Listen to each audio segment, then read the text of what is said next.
Okay, well, we're live. We're live right now. I'm going to scoot this over here, scoot this here. Sorry, anybody watching. I'm trying to just get my screens all good, but we are off and running for the Ask Us Anything, the AUA, for the day before Halloween, October 30th, 2025. Got some shout outs called up, got the questions, and with no further ado, we'll dive right in. So, shout outs first. Let's see. This one is from Michael M. Very cool. Says he's happy to report he executed his first toes to bar today. 6 months of doing side work and did the very not random toe to bar program. Not something I ever thought that I could do, especially at age 63. Getting your first toes to bar at 63 puts you in elite category, my friend. Let's see. I still have a really terrible toes to bar after years of practice. Melanie, I see you. Hello. Okay. This one's from Craig S. Says, hey, everybody. I'm doing a high rocks event in 2 weeks, and today was my last higher intensity long run before I start to taper. I hit the trails this morning. I was feeling great, and I PR'd a lifetime best 10K by over 2 minutes and finally achieved my goal of running under 8 minutes per mile. Very cool. So good luck to Craig as he takes off on that. Would you ever have any interest in doing a high rocks? No.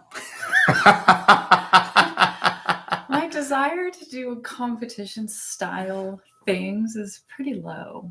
I was wondering, somebody asked me that the other day. I think Adrian actually did. I think we did. Well, I don't let the cat out of the bag. Adrian and I did record, I think last week, a VNR podcast on the topic of high rocks and how it relates to CrossFit and, CrossFit gyms and all that stuff. And I think I was just like, I don't know if I'm lazy, but if I get a weekend off, yeah, I want a weekend. I don't want to do wall balls. That's not how I want to smell. Yeah. It's no. Yeah, I mean, it's cool, especially for some people. I know it serves as motivation to train for something, and that's cool, and I get that. Yep. I don't think that's where I'm at these days. Let's see. Melody said translation, no. Let's see. This is from Laura V. And this is recently. This is just from the deadlifts that we did yesterday. And she pulled a set of 8 at 200 pounds. Said, I'm really happy with my deads today. 182 pounds with 70% of my 1 rep max. So that's most likely gone up. The deadlifts felt not awful, dare I say good. Form was good. Felt like I could have kept going up. So great job. A set of 8 at 200 pounds. There's so many strong, capable individuals in this community. Every time I go to log my score on a heavy day, I'm like, oh my goodness. Yeah. Some people's scores are mind-boggling. There we get some animals in there, some silent animals. Yeah. There's one thing I wanted to let everybody know before we get into the actual questions, and that's something that I think is super cool that BTWB did.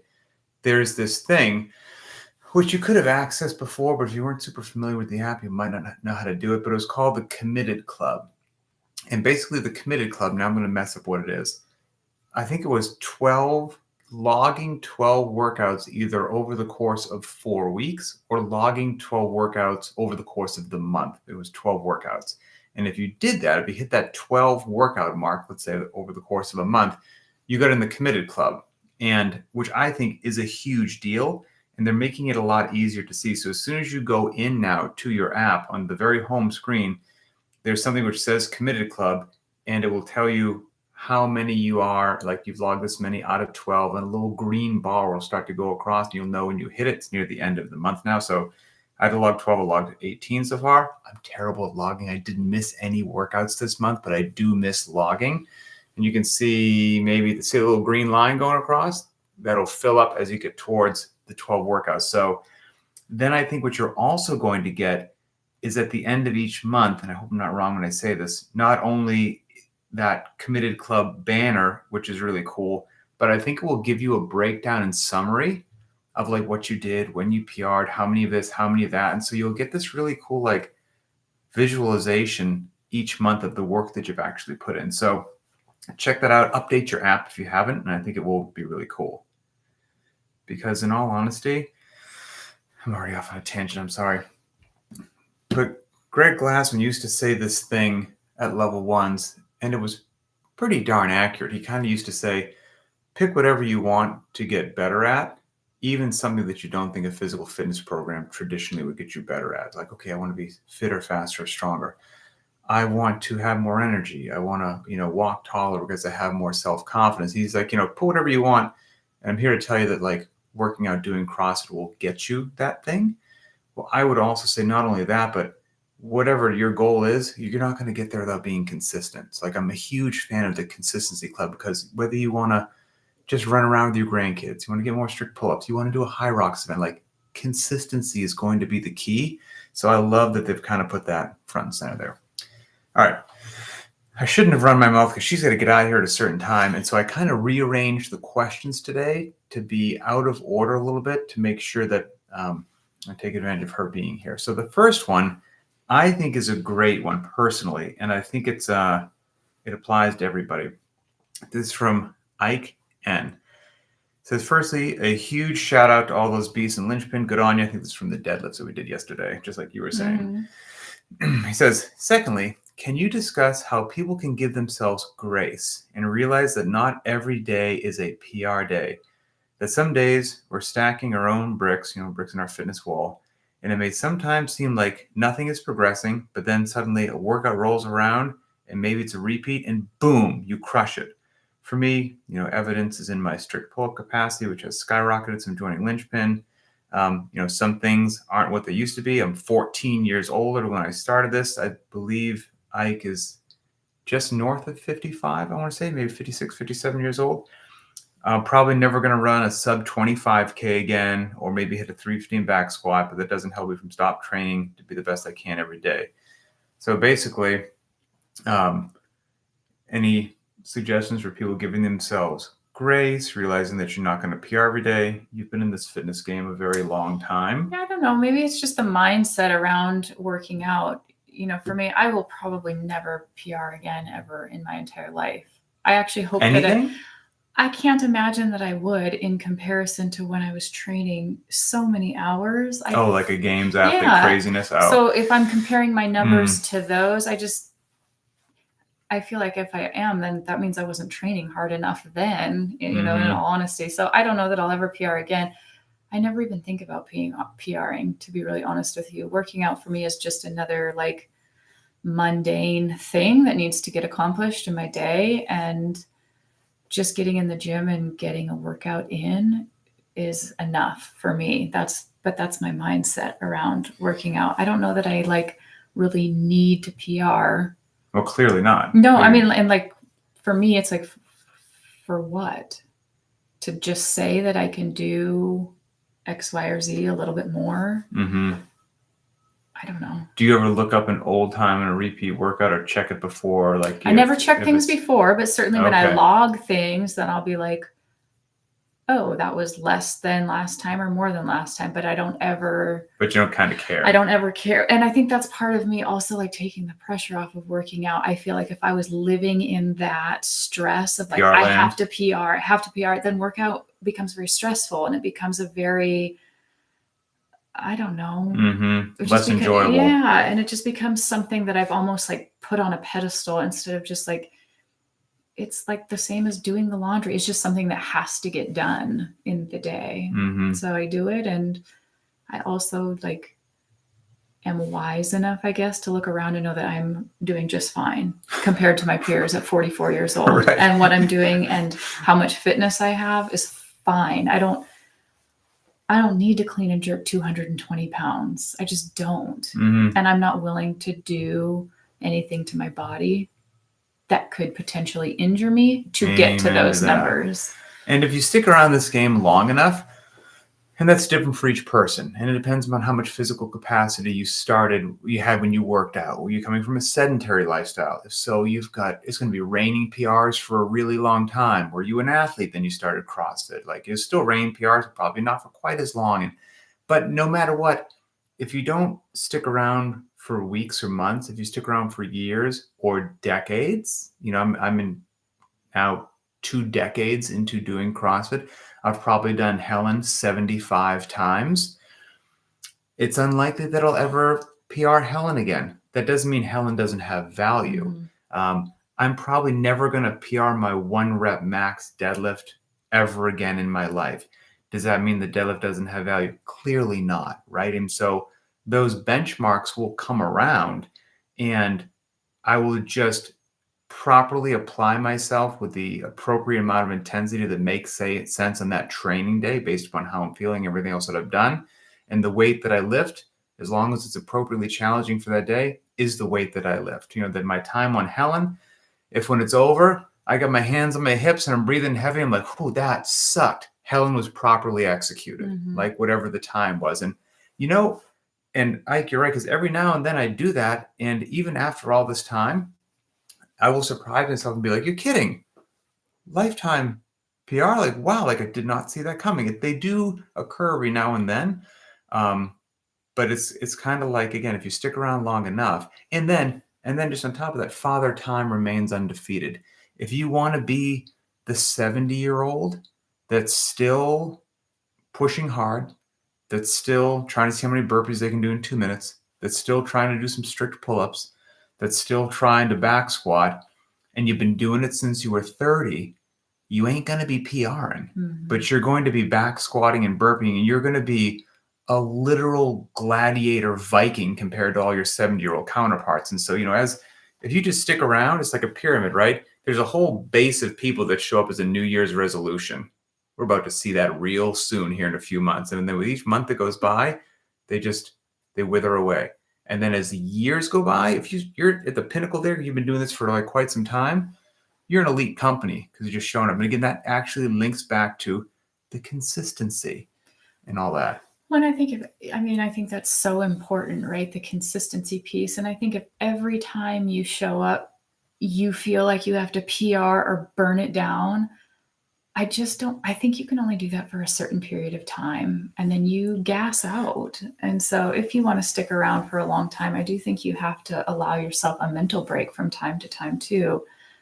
And I remember my college coach saying something to us, group of girls that, we're young, late teenager, early 20s. He was a D1 gymnast, by the way, if anyone doesn't know his lots background. of emotions. And I remember, him saying, not every day that you walk through those doors, you're going to feel great.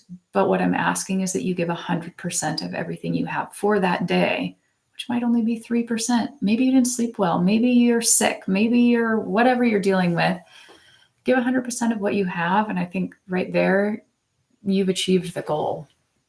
I agree. And I've said this before, that stacking bricks analogy that we say at Linchpin, that means a lot. Like just keep stacking bricks, and most of them are just training day bricks, just regular, moderate, middle of the road bricks. And every now and then you get a shiny gold one that's a PR. Cool, celebrate it. But if you step back and look at the wall, most people aren't going to have this golden wall from start to finish. It's going to be largely red. And then with scattered gold bricks, and they're like, that's totally good to go. What else do I want to say? And like I've defined before, a good day in the gym doesn't necessarily involve a PR. A good day is you walk in, you warm up, you assess yourself during the warm up. How are you feeling? If need be, based upon how that self-assessment went, you either attack the workout as prescribed, you modify it in some way, load, intensity, movement, whatever. You execute the workout to the best of your ability, you cool down, stretch, and go home injury-free. That is a successful day in the gym. That didn't involve the word PR. If you get it, awesome, but it's not required to have a fantastic day in the gym. But yeah, modulate intensity, scaling is cool, remove your ego. I'd identify why you're working out. That can really help. And then, like I said, take a look around you. You're north of 55 years old, my friend. You're an absolute animal. You're an animal, so hang in there. Okay, the next one's really good too. The Gym Owner's Dilemma, I call this. This is from Henry A. I'm a gym owner in Bermuda and currently running Linchpin programming. As a longtime follower of CrossFit Linchpin, I understand what Pat is trying to do with the programming and have communicated this to my members repeatedly. Some get it, and some still want more. I don't want to lose anyone. It's a business after all, which is 100% true, my friend. And I'm trying to balance staying true to the methodology and keeping members. I feel I can massage their demands for more gymnastics or more weightlifting. Notice that nobody asked for more cardio. Nobody wants to run more 400-meter repeats. Which is such a great a great line I want to remember to come back to. He can maybe add in some VNR offerings, like a back squat program or cycle or max effort, this or that. But I'm just curious if anyone's had this experience and how it all worked out. And so I've got a couple thoughts on this, but just hearing that for the first time, what's your... Oh, it's just such a tough position to be in 100%. Because I get it. I haven't been a part of a brick and mortar in a long time, but even I just remember people have lots of opinions about what they want, what they don't want, what they think works, what they think you should be doing. And so that's a tough place to be. And especially when we're bombarded as a society of more is better, more is better. I can see why people they want that. And CrossFit did make that shift, unfortunately, in a lot of gyms to do more. And so if they've ever been elsewhere, I'm sure they're like, wait, this is not what I did at my other gym. I mean, just imagine what was Monday. If you're following Linchpin on Monday, what did your members show up to? 3 800-meter repeats. Right. Yeah. You know what a lot of people are going to say? Have an honest conversation. Why am I paying you for this? I could do this at home. You could, champ, and you won't. You absolutely will not. You'll do DT by yourself 7 days a week. You will not do 3 800-meter repeats. You will not run a 5K or a 10K. You will not do that. You'll probably not do strict pull-ups because they're slower than kipping. Like, there's a whole bunch of stuff that you won't do. You're not going to work your LSAT. You're not going to do it. You're going to do Grace. Yeah. And I mean, we live in the Pacific Northwest and it's constantly rainy here. And so if I showed up at my gym, it was like 800-meter repeats on a Monday when it's pouring and it's windy. Happy Monday. But it is so necessary. And I do feel like in that gym setting, there are ways to make it fun, especially if you've got a team or, you're doing partners and stuff like that. But I get why people are like, but we didn't lift today. It's tough. And I think the toughest thing, because you're right, Henry, 100%, you've got to keep the lights on. Right. You got to feed your family. It is a business. You have to walk this tightrope of what you potentially know in your heart is the most effective way to optimize your members' long-term health and fitness and optimize it. And then what do they actually want and they'll show up for? And those could be two different things. And I think the reality is the world that we live in right now is people love the heavy lift plus Metcon. They love it, and they feel like they got to fill the hour. Like if the workout's just Fran, you did a workout, and let's say everyone in your gym did it sub 5 minutes. Even if they did it right, they'd be like, what are we doing for the rest of the hour? So they don't want to do that. So they're going to love the heavy lift plus Metcon. And I think people also think that lifting heavy immediately makes them fitter, which that's not true. Or there's somebody that's like, well, I'm going to throw on the weight vest for the runs. Like, you don't need to throw on the weight vest. Just run faster. Just run faster.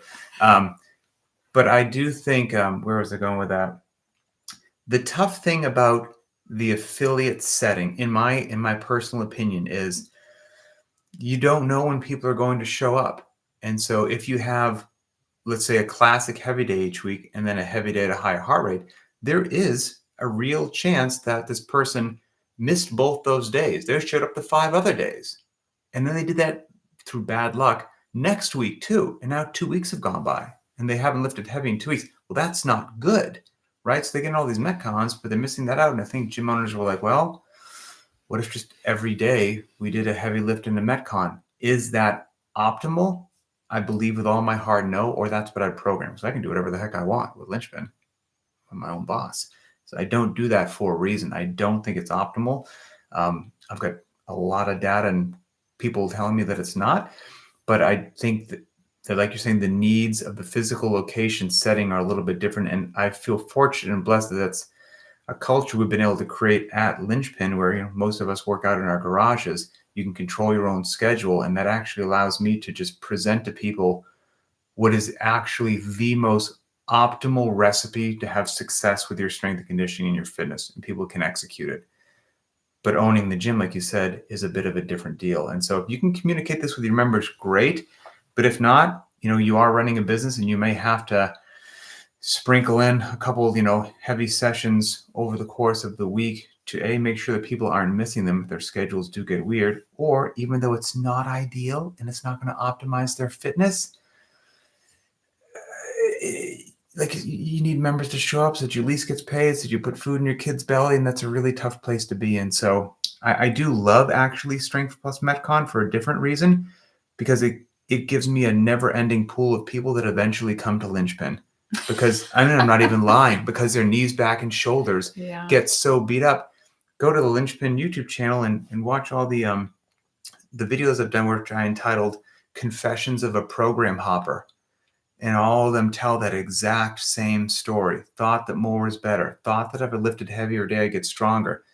You didn't get fitter, and you actually didn't get stronger. You get overtrained and under-recovered, and you wondered why your knees, back, and shoulders felt like they aged 10 years and your lifts plateaued. Come on over here and we'll fix that. But you're in a tough, I think you can do it, but I think it's part communication with your members and then part presenting something which, like I said, it is less than optimal, but it can hopefully find a middle ground where you aren't giving them too much too frequently, but they get a nice taste of that heavy lift or whatever, and then they can do something else. I think what you said at the very, very beginning, or maybe he said that he continues to try to educate his members. He did, yeah. I think that is so important, and just keep working on that. Because I think the more information you can provide to your members, they do get, knowledge is power, right? Mm-hmm. And so I do think that is a very important foundation. A lot of people don't know why they're doing what they do, or have 100%. No clue, not to pick on my mom, but my mom has been doing CrossFit for 7 years now, I think. She's still clueless as to how to scale things, or so she claims. And I'm like, how are you not better prepared to repeated exposure things? To something does not mean that you understand it. Right. But I don't think that they've educated her in a way that she can make wise choices for herself. Mm-hmm. So that education piece is missing, I believe. And there's a lot of people that do CrossFit every day and have been doing it for years, and because of that, they think that through osmosis, they know how to get people fit. They know a lot about strength and conditioning, a lot about program design. You just show up and you've been doing workouts every day for a long time, and you think you know the inner workings behind it and what might optimize it. Those two, I eat food every day doesn't make me a chef. I drive my car every day doesn't make me a mechanic. Like I've been doing CrossFit for over 16 years. I'm not in the business of programming. It's not an easy thing to do. I want to get a couple things from you because you leave in 5 minutes, right? No, I have 20. Oh, 2. You do? I have a hard stop at 2. Oh, okay. I thought it was more than that. Okay. Henry, whatever you do, after 3 or 4 months or whatnot, shoot me an email at info@crossfitlinchpin.com and let's do an interview. How did it go? Lessons learned, highs, lows. Let's just have real talk. And how did it go for you? Because maybe other gym owners would benefit from that. Okay. Next one. Let's see. Where am I on here? Okay, this is a good one. From Christy J. If you were on the struggle bus while orchestrating the lives of 3 busy kids, is this ringing true? Yes. And running a household, and had to pick between focusing on nutrition or focusing on fitness, I guess assuming you couldn't do both, which would you pick? Nutrition. That was my gut feeling as well. Yep. I think it drives the needle further. What is it, like 90% nutrition, 10% fitness, if you really want to make some changes? Something like that. I'm not sure what it is, but I know that, if I didn't work out for a couple weeks, it would hurt my mental state. I'd be depressed. I would start to have some self-loathing or whatnot. But if my nutrition was on point during that 2 weeks, it would be easier for me to get over it. And easier for me to think that I wasn't regressing, and easier for me to get back on the wagon when I started, compared to, I kept working out for a couple weeks and had a pint of Ben & Jerry's every night, and now I'm 11 pounds heavier. Yeah. That would not be good in any way, shape, or form. So if it's an all or nothing question like you're presenting, Christy, and I had to choose one of the two, I'd focus on nutrition. I also think if you only have if you have 5-minute increments, but you can do maybe 5-minute increments to work out throughout the day, and you're just doing like push-ups and air squats and burpees and walking lunges, that's so much better than nothing. And you can slip in throughout the course of the day a decent amount of fitness if you're just doing small snippets at a time. Try 5-minute plank hold. I mean, yeah, if that's all you have, Yep. for this particular season of life. Walk out in the garage if you have 2 minutes. Give everything you have to the air bike for 40 seconds and then just fall on the ground. But yes, I would say nutrition. Okay, next one, totally for you. From Deborah F. Any tips, tricks, or advice for learning how to balance in a handstand? My progress is slow, and I'm not sure if it's because it just takes a long time to learn or if I'm going about it the wrong way. Thanks. You're not going about it the wrong way. I promise. Progress is slow. I think you see this in a different light now as our daughter is in gymnastics, and she's been literally, I'm not exaggerating. She's 4.5 years old now, almost now. She started when she was 2.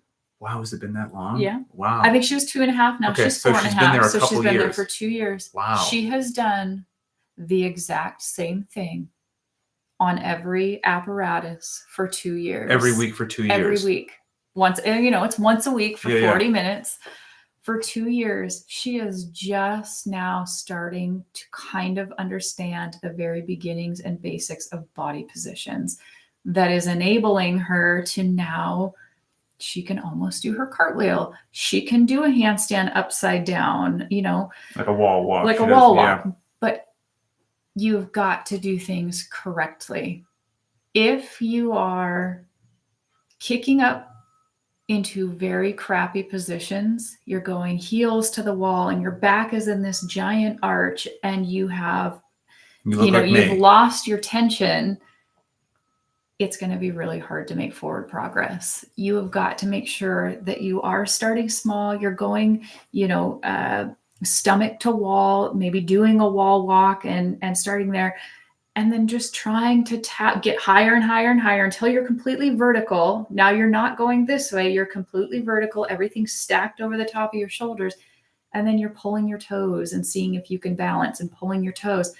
But you're never going over. You should never go over on a handstand. You should always err on the side. Always err on the side of going too short, not over, because you should never hit that position in a handstand. Nothing. It just doesn't work that way. And I know that you see even, when you watch games athletes and they're doing handstand walk and they're in these giant arches and they're making it happen. They're really strong. They're doing what they need to do to win. Yeah, they can get away with that kind of stuff, but that's not how you're going to progress forward in the skill. And it takes time and dedication. And if that's something that is truly a huge goal of yours, you got to practice, 5 days a week. And what's funny is, where our daughter does her gymnastics, the gym's huge. You look past the little kids class and there's a segment of young girls. I don't know how old they are. Like 8. 8. So I've been watching them for like 2 years now. And it seems like they do the same stuff. They've been doing the same stuff for 2 years too. Like it's gymnastics is death by repetition. Right? It is monotonous work and it's drilling perfection, perfect body positions, not settling for like, well, that was okay. Or that was, kind of good. And someone made a comment on the video when I was doing whatever. The Cindy and the power statue? Yeah. They're like, oh, your movement is good. Thank you. But that has been so hammered down to me since I was such a little girl that you don't practice things that aren't perfect. Why would you ever move that way? So when you move, even if you're moving quickly, you move with intention and do things right. And the other girls, which would be so cool. I want to see our daughter progress to it one day when she's like, there's like 7 and 8 year old girls, if that's how old you think that they are. I bet they're like between 8 and 10. Okay, 8 to 10 years old. They have a rope hanging in the gym, which is not a 15-foot rope. Oh, it's definitely like 20 plus. It's north of 20 feet tall. And these girls do L-sit rope climbs up and down. And the strength is crazy. So yeah, they put in the work and good things happen. Okay.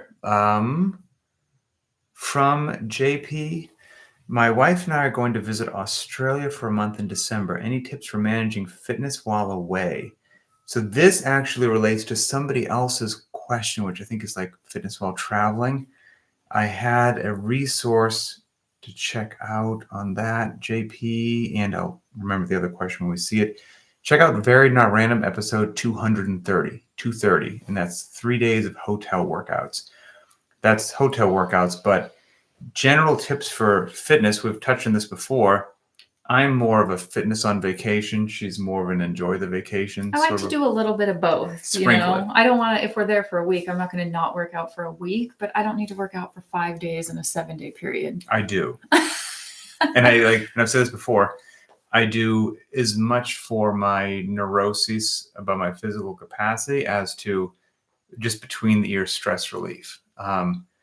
I would say you'd probably refer to me as angelic to live with, a calm, peaceful presence at all times. Often, yes. I'm a human being, right? I got good days. I'm a human being. Good days, bad days, stress. Sometimes I deal with the stress well. Sometimes I deal with the stress not well, the whole 9 yards. But I find that if I get in my workouts between the years, I'm just a better human being. I'm a better husband. I'm a better father. I'm more patient. I'm slower to anger. Like it's just good for me. And I have this weird thing, which I should probably see a clinical psychiatrist about. Like if I don't get in my workout, I feel like there's something unresolved on my day. Like there's something on my to-do list that has to get done and it hasn't got done. And I can't get it out of my brain until it's done. And so doing that, then I can be like, okay, it's done. Let's enjoy the day. Let's enjoy the vacation. But that's just how I'm wired. Okay, let me close this one. And there's one more here from BTWB. Tony P. Does everybody overthink working out in the garden, or is it just me? Recently, I have been suffering a crisis of confidence and overthinking what my neighbors think of me if they see me working out in the garden.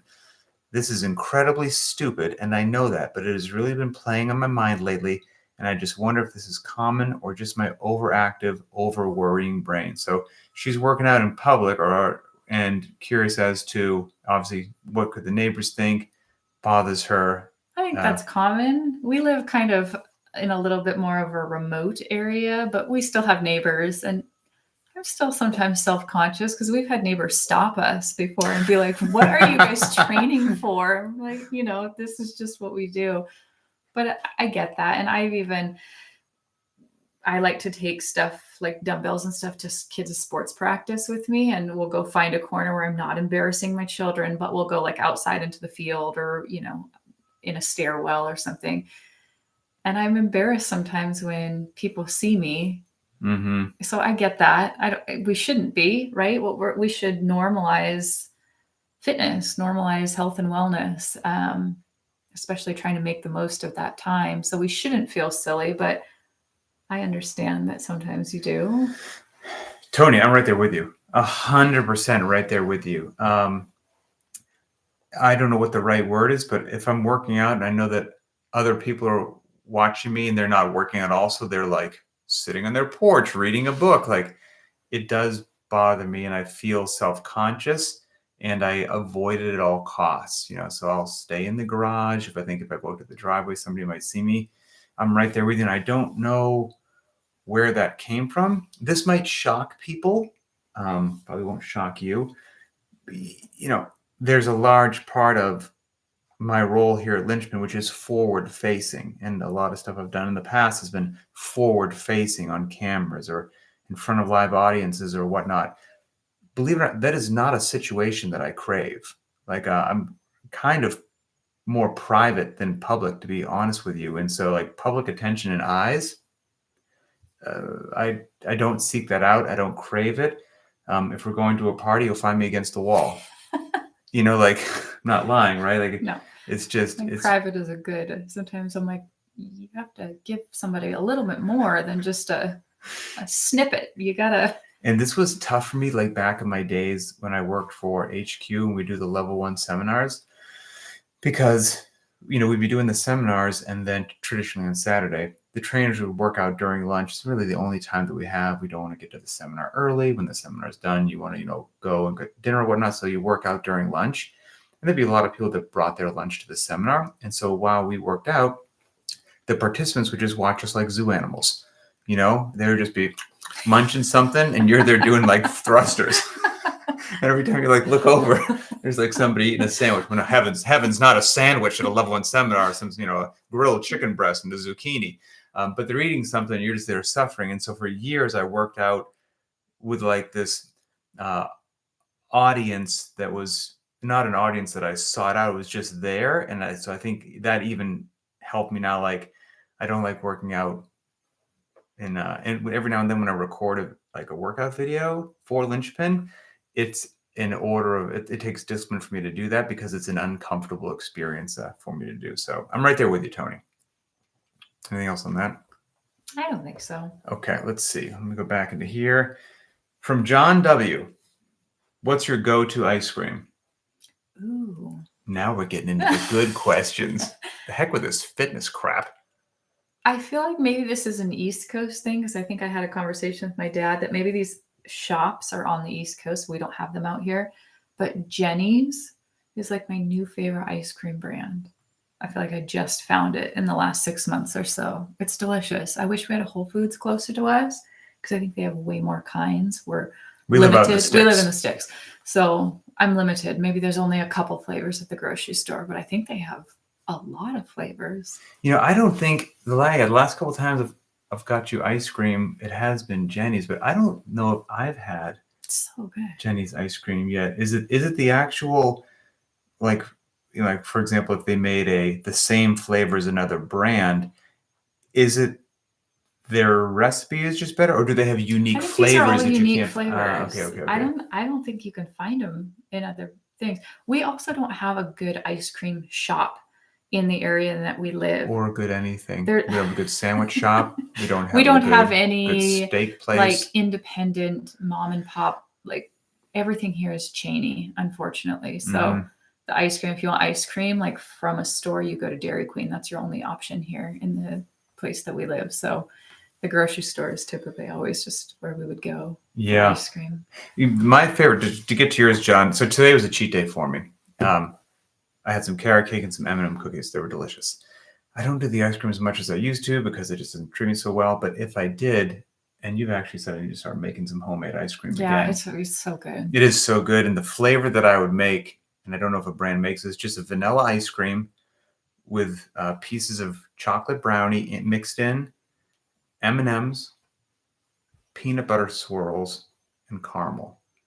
If I had that in a container, that would be my go-to right there. So good. Okay. Let's see. From Corey C. Are there any movements with your programming experience and intelligence is a stretch, but thank you, that you believe should not be performed together in the same workout due to a heightened risk of injury when performing them together? I don't mean, for example, like benching with push jerks that just hits the same body part, but something people might not think of, that doing the two movements in the same workout could result in injury due to their relation. I thought about this one since I saw it a few hours ago, and maybe there's something out there, but nothing leaps into my head that is like this plus this equals injury. This plus this equals, like you said, more interference, more fatigue. You have to rest longer, or whatever it happens to be. You're going to hit failure quicker. But I'm struggling, and there could be something out there. Maybe I'm just not thinking of it. But I'm struggling to be like, this plus this is the death combo of we'll see you in the hospital. You think of anything? No, I don't think so. Corey, if you had something in your head because you asked this, put it up in the Facebook group, and I'd be curious to see what it was. Jody D, can you talk more about deciding what is a working set? I think this is a heavy day stuff. We just pulled that yesterday. Deciding what is a working set versus a build-up set? So I call that a warm-up set. Working sets versus your warm-up sets. On a heavy day, what are the signs, qualitative and or quantitative, that you've moved from your build-up set, your warm-up sets, to an adequate challenging weight that you'll use for your working set? Second question, related but opposite. Are there signs that you should drop the weight on a heavy day Should all reps look the same? Or is there some level of acceptable degradation of form that occurs during challenging lifts? And so we'll tackle the first one, which is warm-up sets versus working sets. You pull deads. How do you figure out what's going to be a heavy set for you that day? I always go by feel. I usually have something in my mind that I want to go for. Sometimes I can go a little heavier. And do you have a shoot for the stars number, and then I'll be happy if I hit this, but this would be cool, or do you just have one number? Usually just have one number. I'm not really a shoot for the stars person. I think I've like realized where my fitness level lies. But I was going to go 225 was my like, okay, let's do 225 for my set of 8 at deadlifts. And once I started warming up, I think that I did a set of 5 at 205. And I was like, there is no way. Those last 3 reps were heavy enough. I could start to feel my eyeballs start to like bulge a little bit. And I was like, that's heavy enough. I could go a little bit heavier. There is no way I'll be touching 225 today. For 8. And I picked a very appropriate loading because those last 4 reps, it was hard for me to hold on to. I could feel my lats starting to get a little bit like fatigued.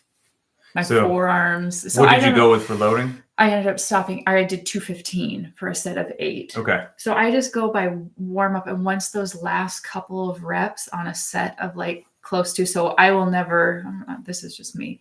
If I'm going to do a set of 8, my warm up sets are sets of 5. Mm-hmm. And then I get as close to what I think my working weight will be and then go by feel and make adjustments. So for you, each person's different. You made your weight at 215 was your working weight. What jumps did you do in your warm-up weights? Do you remember? I think I started at, really light, like 85 pounds. Then I went up to like 125. All for 5s? I think that 85 and at 125, I did sets of 10s. Okay. Then I started going sets of 5s. I think I went 155, 175, 190, 205. And then I was like, okay, I'm ready. You're not a big rester. Are you? How long are you resting between those sets? Between my warm-up sets, not very long. Just enough time to change the weight? Yeah.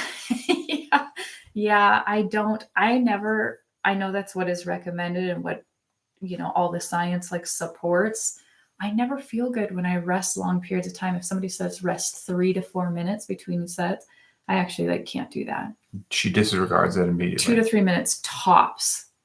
I feel almost cold. How much rest did you take between your sets of 8, your working sets?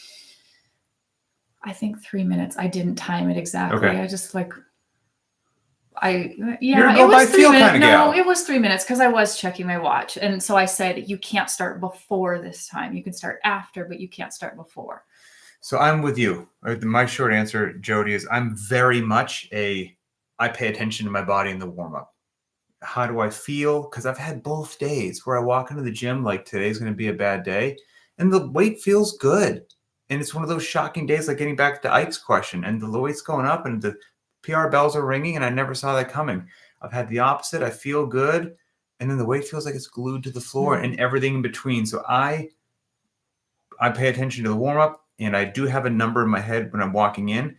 But at this far into the game, I'm not married to it. And I'll throw that number out if the warm-up tells me the number that you chose is stupid and potentially injurious and borderline criminally negligent.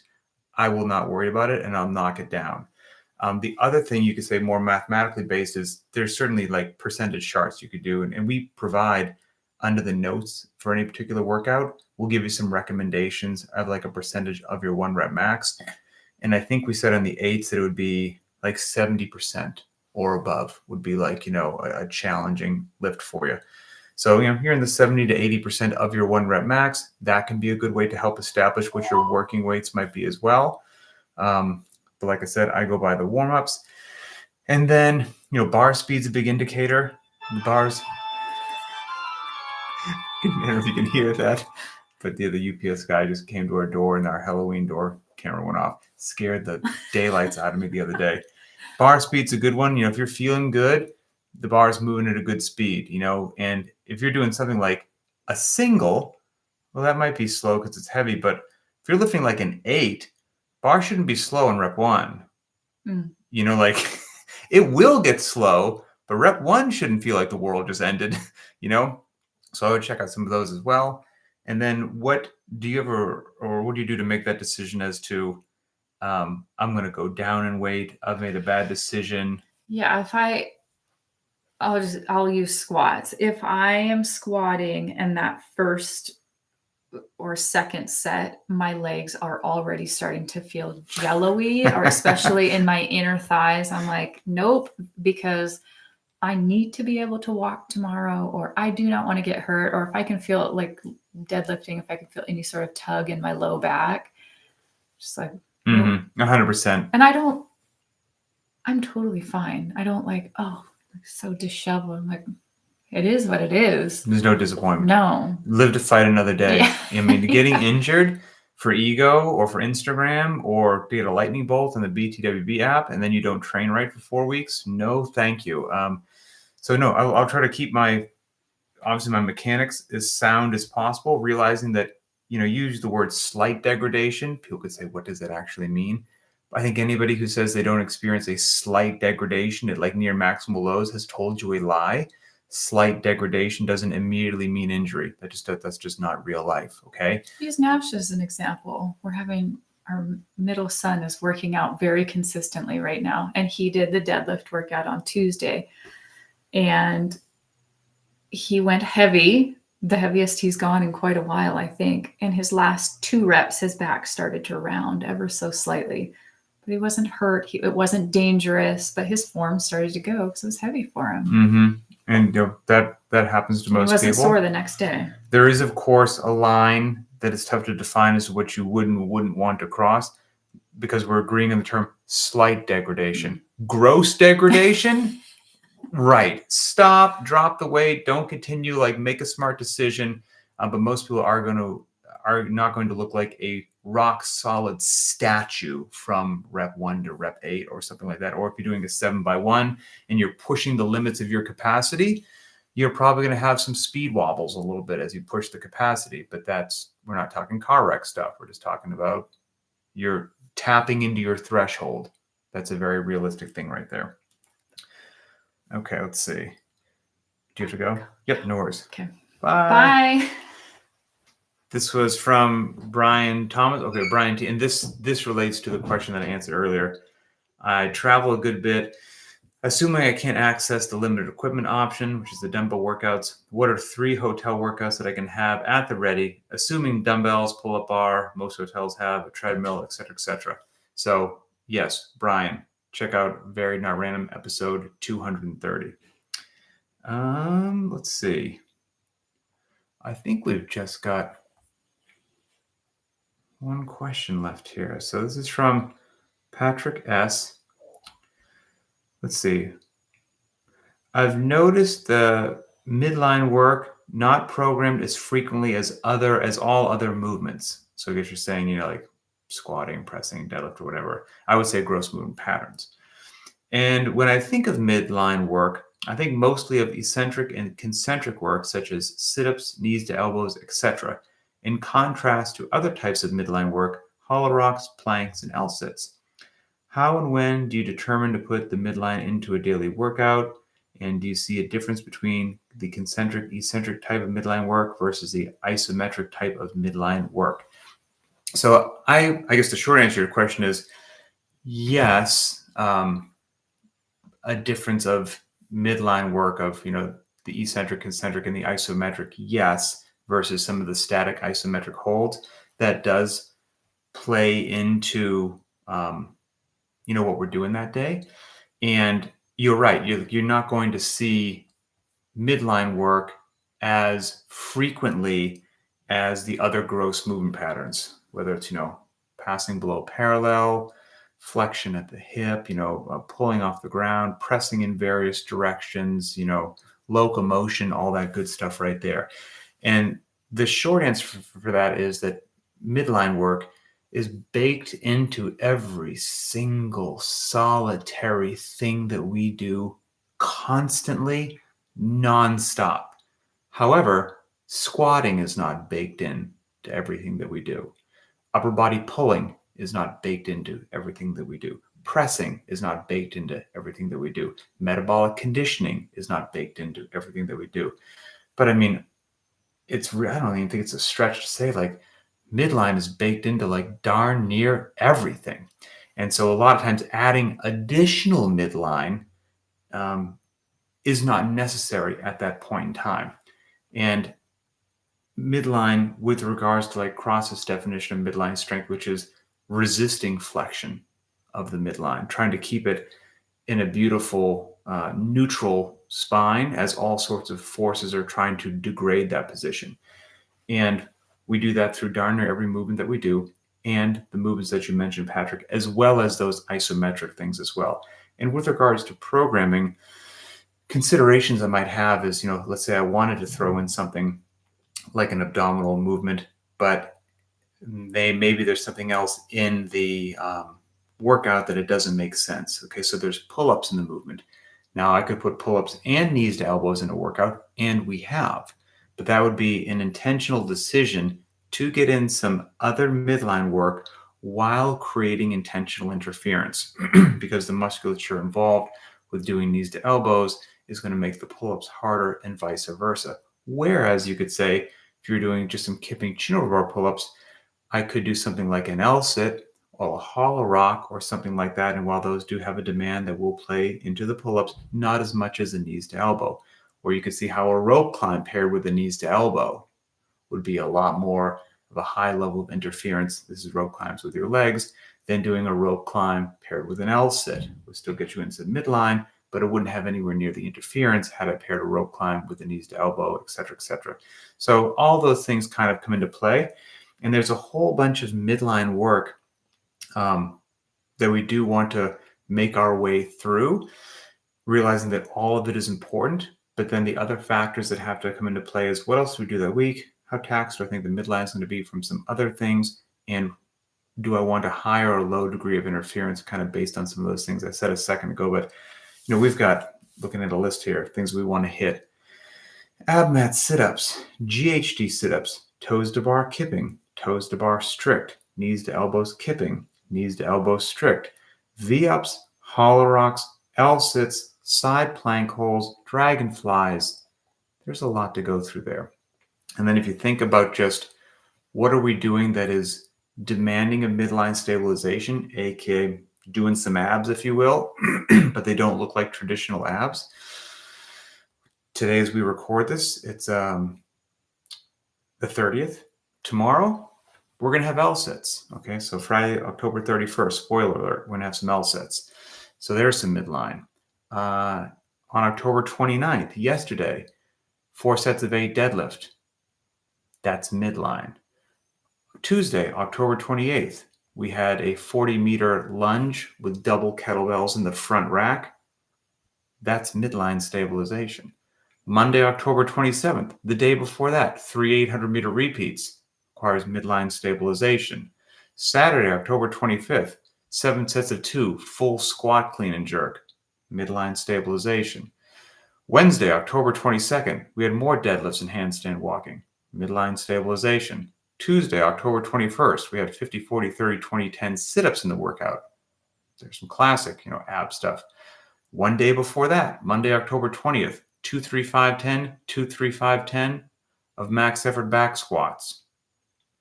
Midline stabilization. Like, there's midline stabilization, aka abs, all the time. That when I do sprinkle them in, it's very judicious when I do so. And a funny thing is, and this might actually relate to Henry's question, the gym owner, right? Where most gym owners just want, not gym owners, but most members are caught up with the more is better and they want more, more, more. I don't know if all of you realize, because you're in it at Linchpin, how unique what you're doing is and how just by choosing Linchpin, you are a unique bird. I obviously think a wonderful bird because you have seen the light and trusted the process of truly like a minimalist strength and conditioning approach. We're not adding in extra things just for the sake of adding them in or trying to feel the need to fill an hour. We're going to do what's necessary. And if it's not necessary, it's not getting programmed. Just period, end of story. And I would actually even go a little bit further as to how much this is like my focus. I am in a constant pursuit. I'm not exaggerating, a constant pursuit every time that I program to find a way to have you do less, not more. If I can eliminate something and it doesn't serve a purpose, get it the heck out of the daily program. If it's a movement, if it's a rep, I'm not saying that I'm perfect at it, but that is like my goal is not to add more. And so I take that into account with the midline stuff as well. Okay, I think that is everything. Yeah. Hopefully, I've covered all the questions. That was good. Oh, let's see. You feel the same way about, yes, we feel the same way about you as working out in public. It's a Thursday. It's a rest day wherever you are all around the world. Enjoy your day, and I'll see you on Friday, and we will get it done, my friends.